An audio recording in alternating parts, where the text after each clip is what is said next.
I love working with my hands. I love building things. At the end of the day, I get to say, I've done that, I built that, and I love it. It's great.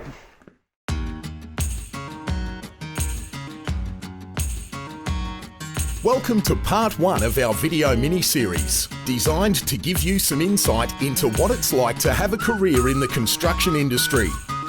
In this episode, we'll meet with real-life industry workers, apprentices, managers, training and apprenticeship providers to find out what construction workers actually do, the different types of jobs available in this industry, and the best parts about being a tradie. The construction and civil construction industry is definitely going to be booming for the next 5 to 10 years. There are various projects underway with bypasses, highway upgrades, hospital upgrades, and airport expansions along the east coast of Australia. There are various opportunities within the construction industry. You could be working on residential works, commercial works, within the earth moving or roadworks. An interesting example is the building trade for, say, carpentry. Everyone knows that there's carpenters, but they also use the term builders. So a carpenter is someone who can do set skills, but the builder is one who's actually organising the whole construction phase. So a builder potentially coordinates the electrician, the plumber, the painters as well, and potentially a carpenter. So a builder is what we call a post-trade qualification. So most builders have done maybe the carpentry trade, but then to be a builder is some additional studies to actually then run the whole site. So yes, so I call a builder a foreman. In our bigger sites, clearly you've got the different structures. You've got your foreman, you've got your supervisors, you've got your head contractors, yes. And they all probably start at some point with an apprenticeship. Part of my role, I do a lot of maintenance and repair work. A really big project that I was brought on by was changing the Masters building into Jeff King's new MG, and they pretty much had to change the structure to suit what they were doing.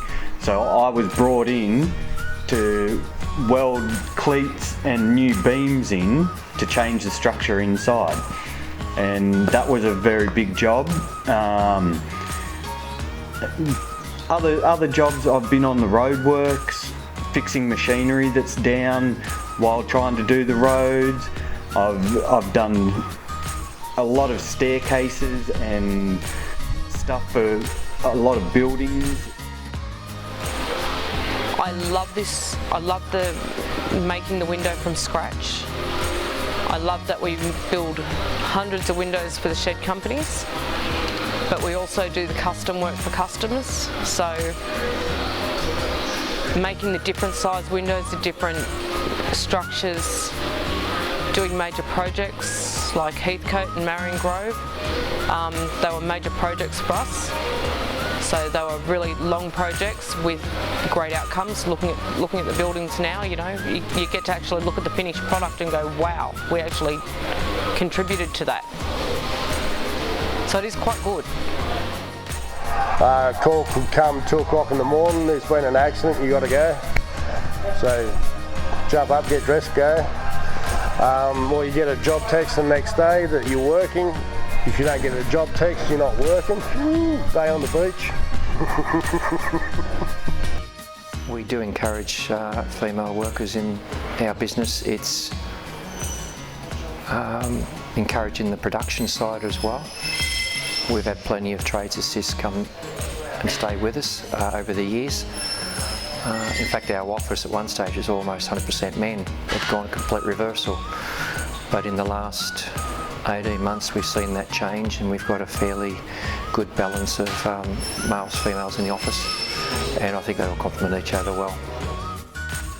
Well, on a Monday morning, I'm usually up in this shed at 7 a.m. and, you know, life is good. No, it's been great. I mean, my enjoyment of my work life has just gone exponential.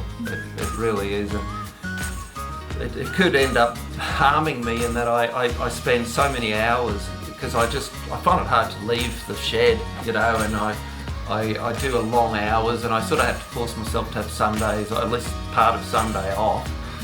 And yeah, it's just fun, you know. It's honestly, it's making an income and a living from something you enjoy is really something to work towards, I think. In the next episode, we will look at what the expectations are for construction workers and what skills and attributes are required to work in this industry.